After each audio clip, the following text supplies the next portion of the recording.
नमस्कार साथियों, कैसे हैं आप लोग। उम्मीद करता हूं बहुत अच्छे होंगे, सकुशल होंगे। दोस्तों, आज हम आपसे बात करने वाले हैं समीक्षा अधिकारी, सहायक समीक्षा अधिकारी प्रारंभिक परीक्षा के सामान्य अध्ययन के प्रश्न पत्र में जो 140 प्रश्न आते हैं, उन 140 प्रश्नों में किस विषय से कितने प्रश्न आते हैं, यह जान लेना बहुत जरूरी है। ये हमारी तैयारी में बहुत मदद करेगा, बहुत फायदेमंद होगा। तो आज हम इसी टॉपिक को लेकर के आए हैं। अभी आपको दिखाएंगे हम सारा कि किस विषय से कितने प्रश्न पूछे जाते हैं, किस विषय पर हमें ज्यादा फोकस करना चाहिए, किसको कम पढ़ना चाहिए, करंट को कितना पढ़ना है, history, geography, polity, economic science को कितना पढ़ना है, जनगणना, यूपी स्पेशल को कैसे पढ़ेंगे। इन सारी चीजों पर हम लोग बहुत ही विस्तार से बात करने वाले हैं आज की इस पूरी वीडियो में। बहुत इंपॉर्टेंट होने वाला है, तो बिल्कुल भी मिस नहीं करना है, पूरा वीडियो देखना है। दोस्तों, ये हमारे संस्थान पर कोर्सेज चल रहे हैं यूपी पीसीएस मेंस के लिए, यूपी पीसीएस 2025 प्री के लिए, आरओआर 2023 प्री के लिए, मेंस के लिए pre cum mains crash course भी है, बीओ के लिए भी चल रहे हैं। ठीक है, ये सारे कोर्सेज डीपी एडुकेयर एप्लीकेशन पर उपलब्ध हैं, जहां से आप लोग जुड़ सकते हैं और अपनी तैयारी को एक नई दिशा दे सकते हैं, नई रणनीति के साथ अपनी तैयारी को अंजाम दे सकते हैं और अपने अधिकारी बनने के सपने को पूरा कर सकते हैं। चलते हैं दोस्तों हम लोग अपने मूल टॉपिक की तरफ और देखते हैं कि क्या है आज का हमारा टॉपिक जिस पर हम लोग बात करने वाले हैं। ठीक है, ये है, इसको हम थोड़ा सा बड़ा कर लेते हैं और जैसा कि आप देख सकते हैं लिखा हुआ है RO previous year papers subject wise question analysis. 2016 से लेकर के 2023 तक का जो आपका पेपर हुआ था 11 फरवरी को, एग्जाम कैंसिल हो गया। ठीक है, लेकिन उससे भी हम लोग को सीख लेनी चाहिए कि किस प्रकार से प्रश्न पत्र आया था और किस विषय से कैसे प्रश्न पूछे गए थे। कुछ इसी प्रकार से मिलता जुलता आपका पेपर होगा, थोड़ा एडवांस हो सकता है, कम होने के कोई चांस नहीं है। पीसीएस का पेपर आप लोग देख ही चुके हैं, तो हम लोग बात करेंगे हिस्ट्री,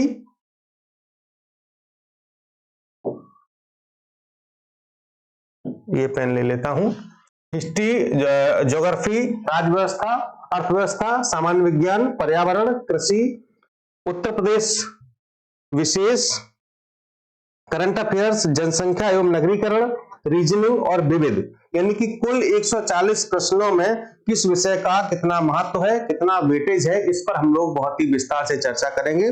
और अब आपको कैसे तैयारी करनी है, कैसे पढ़ना है, अगला पेपर कैसे आएगा और आगामी परीक्षा कब होगी, इस पर भी हम लोग जिक्र करेंगे, बात करेंगे। कुछ सीटों की संख्या पर भी हम लोग बात करेंगे। ठीक है, तो जैसा कि आप देख सकते हैं, अगर हम इतिहास की बात करें, ठीक, अभी हमने देखिए 2016 का पेपर लिया है, 2016 री एग्जाम, ये 16 वाला पेपर कैंसिल हो गया था, री एग्जाम हुआ था। 2017 का लिया हुआ है, 2021 का लिया है और 2023 का लिया है, जो पेपर आपका कैंसिल हो गया। ठीक है, तो 5 पेपर को लेकर के हम लोग अध्ययन करेंगे और देखेंगे कि किस प्रकार से प्रश्न पूछे जाते हैं।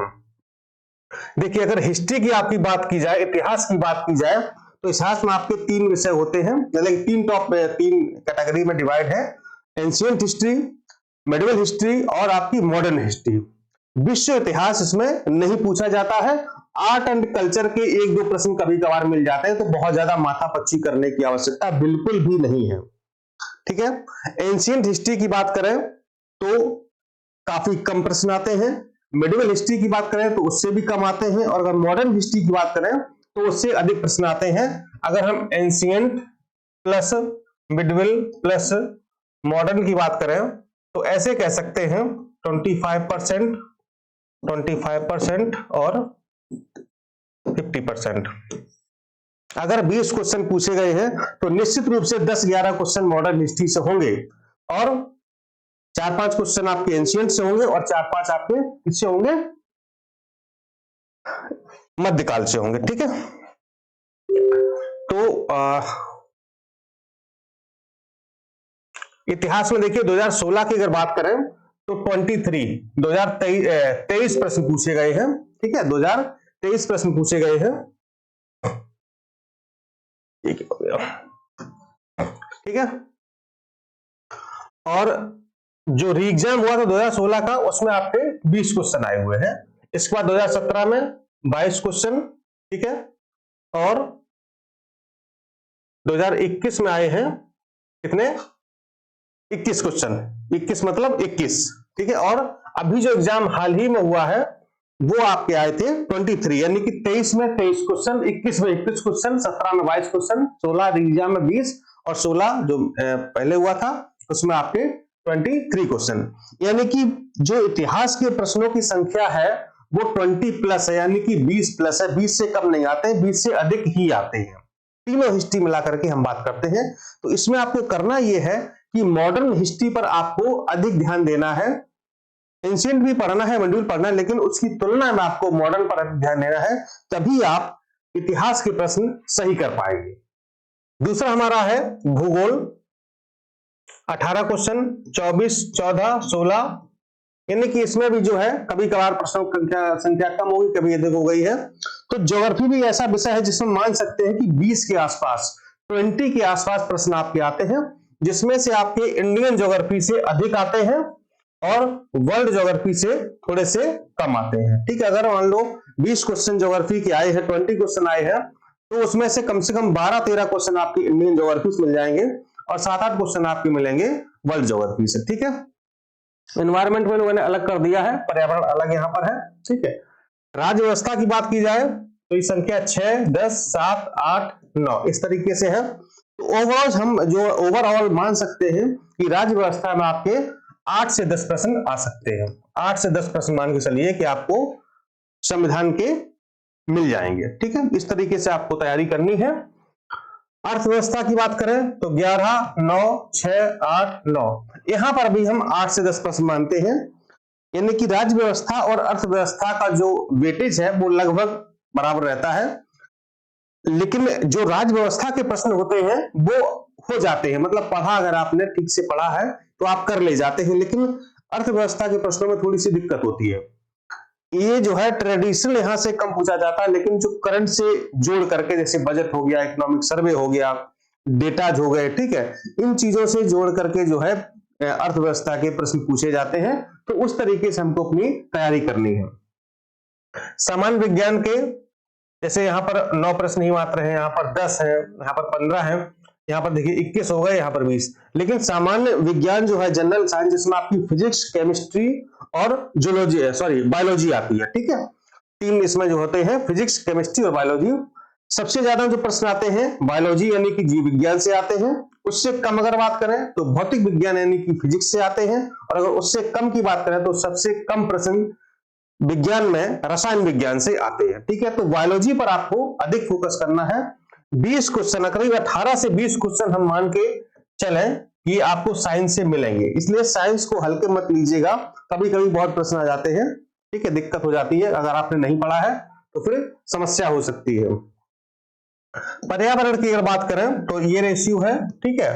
तो हम मान के चल सकते हैं कि 4 से 5 प्रश्न आपको ओवरऑल अगर रेशियो निकालें तो ओवरऑल 4 से 5 प्रश्न आपको एनवायरमेंट के मिल जाएंगे। तो अगर ज्योग्राफी को देख लिया जाए, इंडियन ज्योग्राफी, वर्ल्ड और एनवायरमेंट, अगर तीनों को जोड़ दिया जाए तो लगभग 25 प्रश्न के आसपास आपको इन तीनों टॉपिक से मिल सकते हैं, इंडियन ज्योग्राफी, वर्ल्ड ज्योग्राफी और एनवायरमेंट से, ठीक है।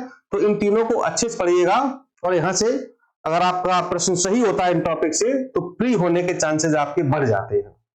आगे चलते हैं, कृषि से भी प्रश्न 2, 3, 4, 5 आते हैं इस तरीके से, ठीक है।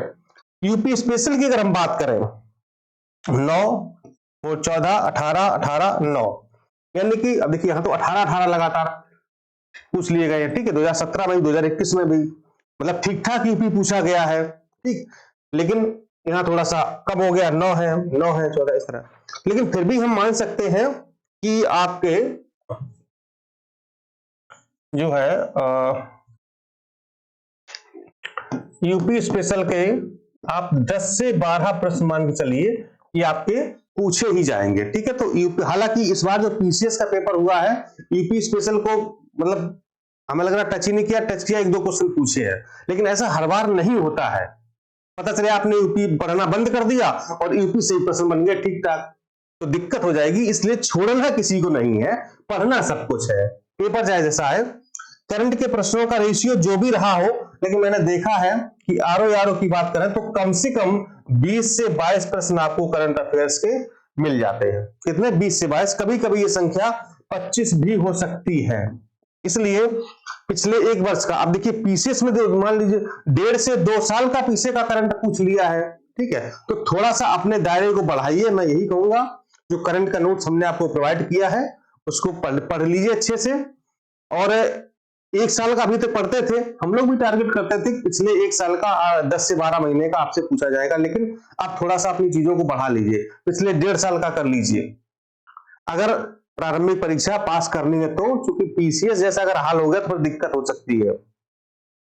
जनसंख्या एवं नगरीकरण की बात की जाए तो जो पीसीएस का पेपर हुआ है, पूछा ही नहीं, 2 प्रश्न पूछा हुआ है, ठीक है, लेकिन यहाँ पर 12 क्वेश्चन 4, 12, 5, यानी कि करीब जो है 6 से 10 का रेशियो मान लें। इस बीच आपके जनसंख्या एवं नगरीकरण, यानी जिसमें भारत की जनगणना, उत्तर प्रदेश की जनगणना, भारत में नगरीकरण, उत्तर प्रदेश में नगरीकरण और विश्व में नगरीकरण, इतना शामिल हो जाता है आपकी जनगणना में, ठीक है। तो ये आपको पढ़ना है।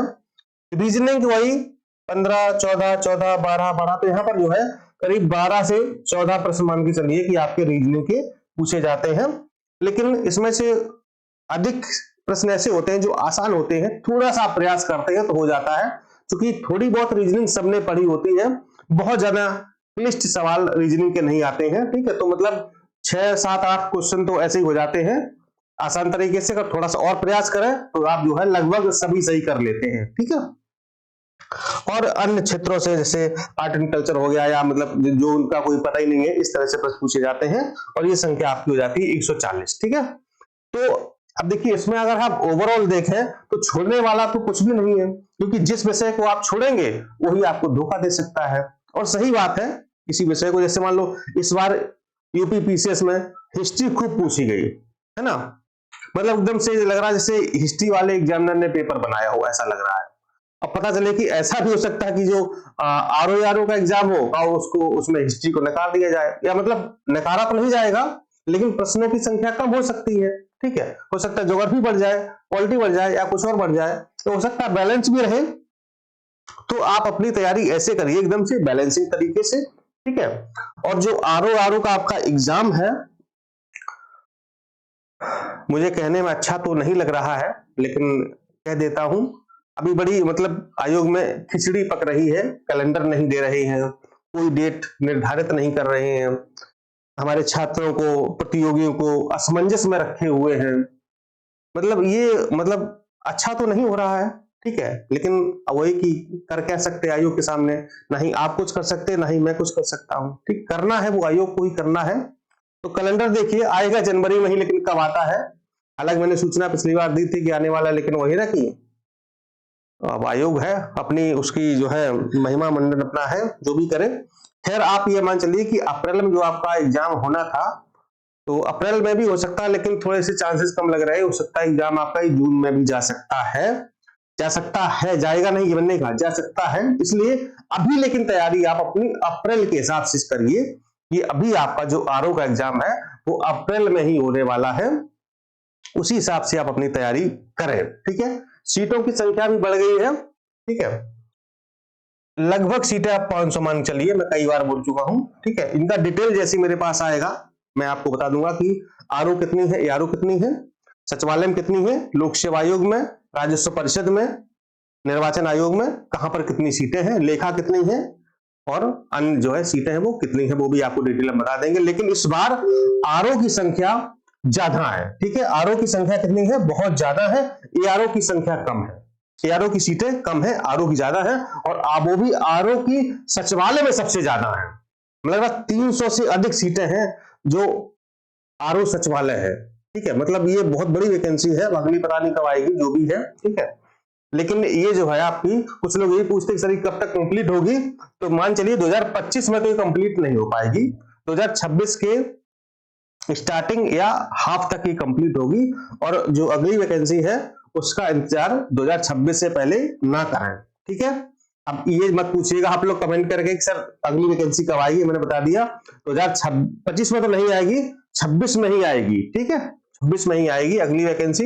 लेकिन उसमें भी सीटें होंगी, ऐसा नहीं सीटें होंगी, क्योंकि इधर लगातार प्रमोशन हो रहे हैं। 2013 बैच प्रमोट हो रहा है, लगभग अनुभाग अधिकारी बन गया है, बनने वाला है, ठीक है। और 2014 बैच का प्रमोशन स्टार्ट हो गया है, विभागीय भी काफी प्रमोशन हो गए हैं, तो सीटें खाली हो रही ऐसा नहीं है। तो जैसी सीटें इकट्ठी होंगी अपना जो है सचिवालय प्रशासन विभाग जो है अपना अधिसूचना भेज देगा लोक सेवाइयों को, वो निकाल देगा, ठीक है। लेकिन 26 मिड के बाद मान के चलिए कि वैकेंसी आपकी आ सकती है, ठीक है।